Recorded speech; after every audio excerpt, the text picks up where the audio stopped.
எல்லாருக்குமே வந்து பார்த்தீங்கன்னா, மீனை வந்து எவ்வளோ நேரம் சமைக்கணும்னு ரொம்ப நாள் டவுட் இருக்குங்க. இன்னைக்கு வந்து நம்ம மீனை எவ்வளோ நேரம் சமைக்கிறோம் அப்படின்ட்டு நான் இந்த வீடியோல சொல்றேன். டைம் வந்து பார்த்தீங்கன்னா 8:38. தோசைக்கல் 7. வந்து சாரி 8:37. தோசைக்கல் வந்து நல்லா சூடாயிட்டு. நம்ம உப்பு மசாலா போட்ட மீனை வந்து அப்படியே தோசைக்கல்ல வைக்க போறோம். கரெக்டா 8:38. ஓகேவா? டைம் நோட் பண்ணிடுங்க.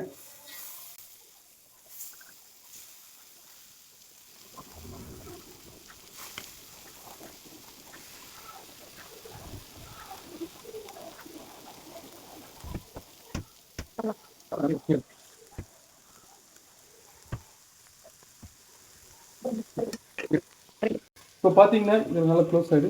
இதில் வந்து பார்த்தீங்கன்னா Oil. ஆயில் லீக் ஆகுது பாருங்க. இது வந்து மீனோட ஆயில். ஓகேவா? இந்த ஆயில் வந்த உடனே நம்ம வந்து அப்படியே மாற்றி போட்டுருணுங்க. இவ்வளோ தூரம் தான். அந்த ஆயில் வந்து எவ்வளோ நேரம் ஆச்சுன்னா வந்து கிட்டத்தட்ட ஒரு நிமிஷத்தில் வந்துடுச்சு. 8:38க்கு வச்சோம். 8:39க்கு அந்த ஆயில் வந்து வெளியே வர ஆரம்பிச்சிட்டு. நல்லா பாருங்க. ஓகேவா? இனிமேல் வந்து இது அப்படியே இப்படி போட்டால் மீன் வந்து ஒட்டாது. தோசைக்கல்லில் மீன் ஒட்டாது.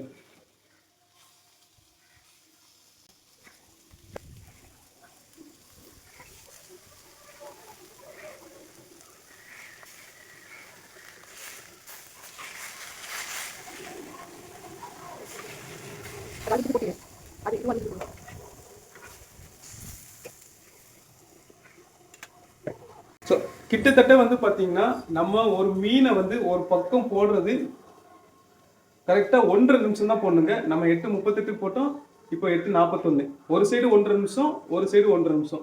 இவ்வளோத்துக்குள்ள போட்டாலே மீன் வந்து நல்லா வெந்துடும். அவ்வளோதான். ஸோ அதனால மீன் வந்து ரொம்ப நேரம் 10 நிமிஷம் 1/4 மணி நேரம் தோசைக்கல்ல போடணும்னு அவசியமே கிடையாது.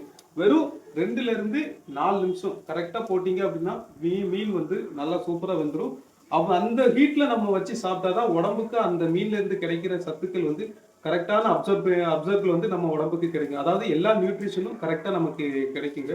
ஸோ நம்ம என்னதான் சாப்பாடை நம்ம சரி பண்ணி உடம்புல நம்ம எடுத்துக்கிட்டாலும் அதை சமைக்கிறதுக்குன்னு ஒரு விதம் இருக்குது. அந்த விதத்தை கரெக்டாக மெயின்டைன் பண்ணணும் அப்படின்னா உடல் ஆரோக்கியத்தோட இருக்கலாம். இதே மாதிரி யூஸ்ஃபுல்லான வீடியோக்கு இன்னொரு ஃபாலோ பண்ணிவிடுங்க.